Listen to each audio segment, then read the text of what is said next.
Savais-tu qu'en République du Congo, quand une personne meurt, nous ne l'annonçons pas seulement à la famille, mais à tout le quartier? Comment? Avec une grande banderole, une affiche géante souvent accrochée dans la rue ou sur une avenue principale avec les informations du défunt. Pourquoi? Mais d'où vient cette habitude? Est-ce qu'elle existe ailleurs? Et surtout, avec l'arrivée des téléphones portables et d'Internet, est-ce que nous en avons encore besoin? Je suis fait deuxième, bienvenue chez Cori, ton média qui valorise les standards culturels et intellectuels. Aujourd'hui, je t'explique la notion de banderole en République du Congo.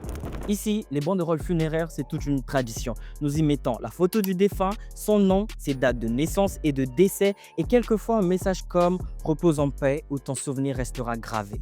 Pourquoi? Parce que c'est une manière publique d'annoncer la mort d'un de nos proches. Autrefois, on allait de maison en maison pour dire un tel est décédé. Aujourd'hui, nous utilisons la banderole pour informer tout le monde. Comme ça, personne ne pourra dire je ne savais pas qu'il était décédé. Honorer nos défunts, c'est une manière publique de dire cette personne comptait. Aussi pour unifier, car la mort ne touche pas qu'une famille, mais tout un quartier qui se soutient dans cette épreuve. Et d'où vient cette pratique? En Afrique traditionnelle, on annonçait la mort avec des tambours, des cris, des messagers.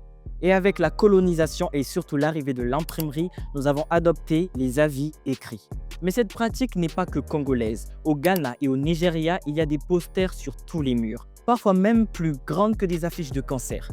En Afrique de l'Est, c'est les journaux et les radios qui annoncent les décès. Mais dans certains villages, on retrouve aussi des banderoles.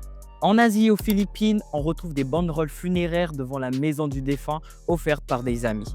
Par contre, en Europe et aux États-Unis, ce n'est pas ce qui se fait. Ils ont des avis de décès dans les journaux, sur des sites internet et parfois ils offrent des flyers pour inviter aux funérailles. Mais les banderoles sont-elles encore nécessaires de nos jours? Car avec Internet, Facebook, WhatsApp, les gens apprennent très vite la mort d'un de leurs proches. Peut-être que plus tard, les banderoles funéraires seront remplacées par des mémoriaux numériques ou des vidéos qui rendent hommage. Mais pour l'instant, au Congo, elles restent un symbole fort. Elles disent « Il a vécu parmi nous et nous ne l'oublierons jamais ». Finalement, la banderole funéraire, ce n'est pas qu'un bout de tissu imprimé.